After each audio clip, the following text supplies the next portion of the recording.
तर विद्यार्थी मित्रांनो, पुन्हा एकदा तुमचं स्वागत आहे विक्रम अकॅडमीच्या यूट्यूब चॅनलवर. आपण पाहत आहोत फॉल ऑफ ट्रॉय हा लेसन, आणि पार्ट 1 आपण ऑलरेडी पाहिलेला आहे आधीच्या व्हिडिओमध्ये. आता पार्ट 2 आपण पाहणार आहोत. स्टोरी कुठपर्यंत आली होती आपल्याला माहीतच आहे. पाहूया पुढे नक्की काय झालं. At last Troy was taken, not by force but by trick. शेवटी ट्रॉयला ग्रीकांनी जिंकलंच. फोर्सनी नाही, त्याने एक ट्रिक केली. It was the cunning Odysseus who thought of a plan to obtain the victory. आणि ही ट्रिक करणारा दुष्ट ऑडिसेस होता आणि त्याने ही योजना तयार केली जिंकण्यासाठी. Let us build a great wooden horse, he said. त्याने सांगितलं, मोठा आपण लाकडाचा घोडा तयार करूया. Big enough to hold man inside, एवढा मोठा की त्याच्यामध्ये आपली काही माणसं राहू शकतील. And let some of our best fighters hide in the horse, आणि आपण त्या घोड्यामध्ये आपले बेस्ट फायटर्स ठेवूया. Then let us burn our tents and pretend to sail away, नंतर आपण आपले टेंट्स जाळूया आणि असं दाखवूया की आपण आपली जहाजं घेऊन निघून गेलोय.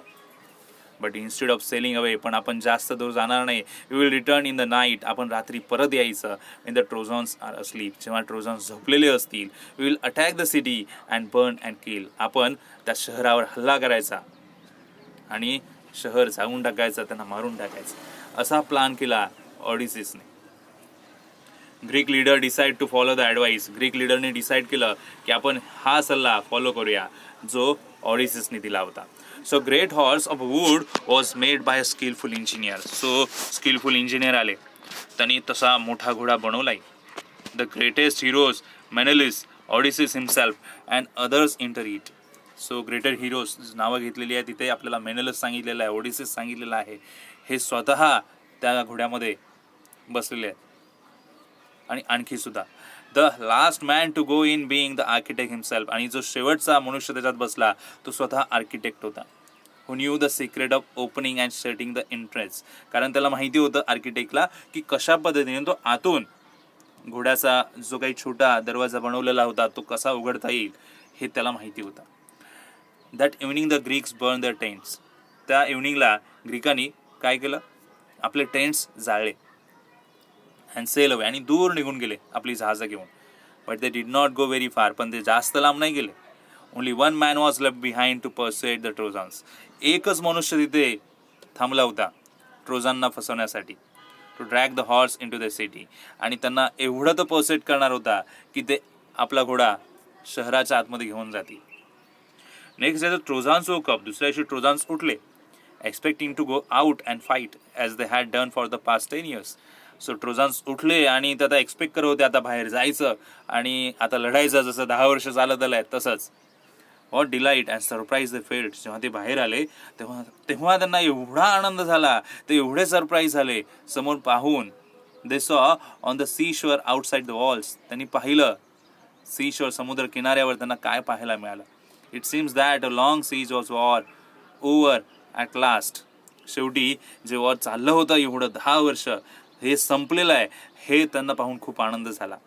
The tents had been burned, सगळे टेंट्स जाळलेले होते. द शोअर वॉज डिझर्टेड, आणि समुद्र किनारा पूर्णपणे रिकामा झालेला होता. The Greek ships had all gone, सगळे ग्रीक शिप्स निघून गेले होते. It's a peace at last they cried, सगळे ओरडले, शेवटी पीस आपल्याला मिळालेलं आहे. And open wide their gates, त्यांनी गेट्स ओपन केले. And came out in a large numbers on the plain, आणि खूप मोठ्या संख्येने ते बाहेर आले आणि एवढे आनंदी होते. Glad to be free again to go where they please, ते खूप आनंदी होते कारण ते पुन्हा एकदा आपल्या गेट्समधून, आपल्या फोर्ट्रेसमधून बाहेर आलेले होते. त्यांना हवं तसं आता ते करू शकत होते. Then they saw on the sands the huge wooden horse, नंतर त्यांनी पाहिलं की एक मोठा लाकडाचा घोडा तिथे बनवून ठेवलेला आहे. दे गॅदर राऊंड इट इन ॲस्टॉनिशमेंट, ते विचार करत उभे राहू लागले, सरप्राईजमध्ये पाहू लागले त्या घोड्याला. For it was indeed a wonderful piece of work, कारण तो खूपच मस्त असा घोडा बनवला गेला होता. They were wondering how the horse had been built, ते विचार करत होते की घोडा बनवला कसा. Why it had been left behind, आणि त्याला पाठी का सोडलाय. They found a Greek with his hands tied together lying under it, त्यांनी पाहिलं एक ग्रीक तिथे व्यक्ती होता, ग्रीक पर्सन होता, त्याचे हात बांधून त्याला इथे ठेवण्यात आलं होतं. And the Trojans drag him out. The man pretended to be very frightened. जेव्हा ट्रोजन्सनी त्याला बाहेर काढलं तिथून, तेव्हा त्याने असं प्रिटेंड केलं की तो खूप घाबरलेला आहे. And he was commanded to tell them why the Greeks had gone. आणि त्याला ऑर्डर दिली गेली की सांग का ग्रीक्स निघून गेले. Y they had left his horse behind. त्यांनी हा घोडा का पाठी सोडलेला आहे. ही प्रिटेंडेड. तो पुन्हा एकदा बहाणा करू लागला, दिखावा करू लागला, त्यांना असं दाखवून देऊ लागला. So to tremble very much and refuse to speak. म्हणजे त्याला बोलायचं नाही आहे किंवा सांगायचं नाही आहे असं तो दिखावा करू लागला, दाखवू लागला. When at last they return to kill him. शेवटी ट्रोजन्सनी त्याला मारण्याची धमकी दिली. He spoke and told them this false tail.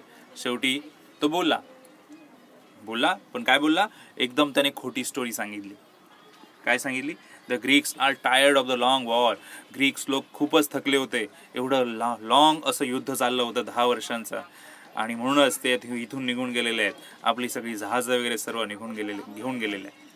But they are afraid of the long voyage home too. पण त्यांना ही पण भीती वाटत होती की आता एवढा लांब प्रवास करायचा परत घरी जाईपर्यंत. So they have made this horse and left it as a offering to the god. म्हणून ते इथे त्यांनी घोडा बनवला आणि एक देवाला ऑफरिंग दिलेली आहे की या समुद्रातून ते पुन्हा सेफली घरी जावेत म्हणून. They wanted also to kill me and offer me as a sacrifice. त्यांची अशी इच्छा होती की मला मारावं आणि एक सॅक्रिफाईस म्हणून या समुद्र देवतेला द्यावं. But I escape and hide from them. पण मी इथून सुटलो आणि त्यांच्यापासून लपलेलो आहे असं त्या व्यक्तीने बहाणा केला किंवा खोटी स्टोरी सांगितलेली आहे. But why did the Greeks make such a huge horse. पण ग्रीकांनी एवढा मोठा घोडा का बनवला. काही ट्रोजन्सला प्रश्न पडला. त्यांनी विचारला. कनिंग ग्रीक मेड धिस रिप्लाय. पण तो असणारा ग्रीक त्याने रिप्लाय दिला. If they had made a smaller offering you might have taken it into your city. जर छोटा घोडा बनवला असता, छोटी ऑफरिंग केली असती तर तुम्ही नक्कीच तुमच्या सिटीमध्ये घेऊन गेला असता. म्हणून त्यांनी मोठा बनवला जेणेकरून तुम्ही घेऊन जाऊ शकत नाही. Then the luck would have gone to the Trojans. आणि जर तुम्ही तो शहरात नेला तर तुम्हाला ते लक मिळेल, त्यांना नाही मिळणार, ग्रीकांना मिळणार नाही असं त्या ग्रीक पर्सननी सांगितलं. That is why they made it too big to go inside your gates. आणि म्हणूनच त्यांनी एवढा मोठा घोडा बनवला की तुम्ही तो तुमच्या गेटमधून घेऊन जाऊ शकत नाही. The Trojans were delight to hear this. ट्रोजनना खूप आनंद झाला हे ऐकून. The Greek have gone. शेवटी ग्रीक निघून गेलेले आहेत. And the walls are no longer necessary. आणि ते निघून गेले आहेत म्हणजे एवढ्या मोठ्या भिंतीची आता गरजच नाही आहे असं त्यांना वाटलं. Let us make a whole in the wall and drag the horse in. चला आता त्या भिंतीला होल करूया आणि त्या घोड्याला आत घेऊन जाऊया असं सर्वांनी ठरवलं. Their wise priest warn them not to do so. त्यांचा वाईस प्रीस्ट सांगत होता असं करू नका. It may be a trick that will ruin us. ही कदाचित ट्रिक असू शकते असं तो सांगत होता. You will bring disaster on the city if you break down the walls. तुम्ही जर भिंत पाडली तर शहरावर डिझास्टर येऊ शकतो असं तो सांगत होता priest. But they were so excited that they paid no attention. पण सगळे ट्रोजन एवढे एक्सायटेड झाले होते त्यांनी त्यांच्याकडे लक्ष दिलं नाही. They broke down part of their strong wall in order to track the horse in. त्यांनी भिंतीचा काही भाग जो आहे तो पाडला कारण घोडा आत नेण्यासाठी. आणि त्यांनी पाडला आणि घोड्याला आत सुद्धा नेला. All that day the Trojan feasted and drank and celebrated. संपूर्ण दिवसभर ट्रोजन यांनी सेलिब्रेट केला, पार्टी केली, खूप सारे प्यायले. आफ्टर ऑल देअर सेलिब्रेशन, सर्व सेलिब्रेशन झाल्यानंतर they went to sleep and slept soundly. ते झोपले, खूप मस्तपैकी झोपले. But that day of rejoicing was soon follow by a night of terror and death. So ते निवांत झोपले असताना त्यावेळेस त्यांचं हे सेलिब्रेशन त्या रात्री एक टेरर किंवा एक डेथ बनून आला होता. The Greek ship had not sail far. Greek ship जे होते ते जास्त दूर नव्हते गेले. As soon as they were hidden by an island, they had lowered their sails and dropped anchored and waited for the night.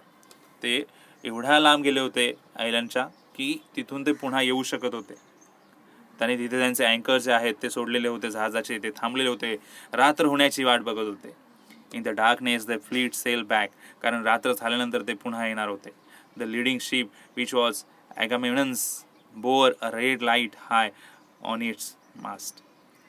The Greek, who was watching for the return of the fleet, crept to the wooden horse and gave the signals. आता Greek वाट बघत होते तो signal मिळण्याची, ते fleet मिळण्याची. The side of the horse open. हॉर्सची side open झाली. जो ओपन एंटरिंग होता गेट होता, डोर होता, तो ओपन झालेला आहे. The Greeks climb out and open the gates. Greek तिथून बाहेर आले घोड्यातून, त्यांनी गेट्स ओपन केले. Whole Greek army enter the sleeping city. संपूर्ण ग्रीक शहरामध्ये त्यांनी एंट्री केली. Immediately the Greeks set fire to houses and towers and palaces. लगेच ग्रीकांनी सगळ्या घरांना, टॉवरला, पॅलेसला आग लावायला सुरुवात केली. बिगॅन टू बर्न अँड किल. सगळं जाळायला सुरुवात केली आणि जो कोणी समोर येईल त्याला मारायला सुरुवात केली. Troy was filled with the site of leaping flames, the sound of shouting. Imagine करू शकतो ट्रॉय या शहराची स्थिती त्यावेळेस कशी झाली. सगळीकडे आगीच्या लाटाच दिसत होत्या, सगळ्यांचे ओरडण्याचे आवाज येत होते, वेपन्सचे आवाज येत होते, कोणी रडत होतं, कोणी स्त्रिया रडत होत्या. The sleeping Trojans sprang out of their beds. आणि हे झोपलेले ट्रोझन्स हळूहळू बेडमधून जागे झाले.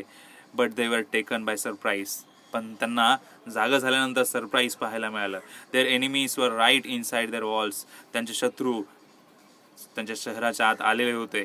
मेनी ऑफ द ट्रोझन्स वर किल before they could put on their armour. खूप सारे ट्रोझन्स आपलं आर्मर घेण्याआधीच मारले गेले होते, त्याचं वेपन्स घेण्याआधीच ते मारले होते. A bright light up night sky as palaces and houses and temples and towers went up in flames. सगळं काही जाळलेलं होतं. त्याची ब्राईट लाईट संपूर्ण आकाशापर्यंत पोहोचत होती. The Trojans fought as well as they could, but it was all the vain. ट्रोझन्सला जेवढं शक्य होतं तेवढे ते लढण्याचा प्रयत्न करत होते, बट शेवटी हे सगळं व्यर्थ होतं. Old king Priam was kill with all his brave sons. Old king जो होता प्रियाम, तो मारला गेला त्याच्या सगळ्या सन्सहित. Hector's wife and his old mother and sisters were carried off as a slaves. हेक्टरची वाईफ, त्याची ओल्ड मदर अँड सिस्टर्स यांना गुलाम बनवून त्यांच्यासोबत घेऊन गेले. Their fate was in contrast to Helen's when king Menelaus rush through the city looking for her and found her in her palace. So त्यांनी पाहिलं गेलं की हिलेन्स कुठे आहे. किंग मॅन्युलस तिला शोधू लागला. जर शहरामध्ये एंट्री केली त्याने तिचा शोध घ्यायला सुरुवात केली आणि ती कुठे सापडली तर पॅलेसमध्ये सापडली. She hung her head in shame and sorrow as she face her former husband.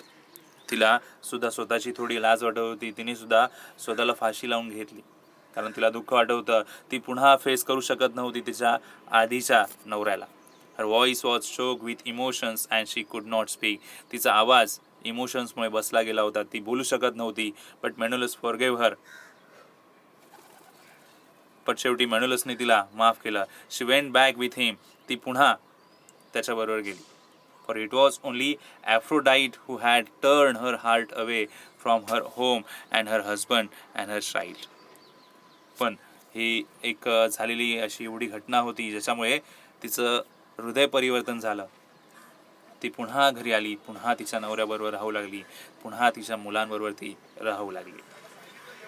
Wien morning came nothing was left of the proud. पुन्हा सकाळ झाल्यानंतर काही तिथे राहिलं नव्हतं त्या प्राऊड रिच सिटीमध्ये. संपूर्ण रेसिस्ट होता तो पूर्णतः 10 वर्षांचा असाच गेलेला होता. आणि इथे फॉल ऑफ ट्रॉय हा जो धडा आहे तो आपला संपतोय. आय होप तुम्हाला समजला असेल, संपूर्ण स्टोरी तुमच्या लक्षात आली असेल. तर व्हिडिओ आवडला असेल तर नक्कीच लाईक करा, शेअर करा, चॅनल सबस्क्राईब करायला विसरू नका. असंच भेटूया आपण पुढच्या व्हिडिओमध्ये. तोपर्यंत गुड बाय, टेक केअर.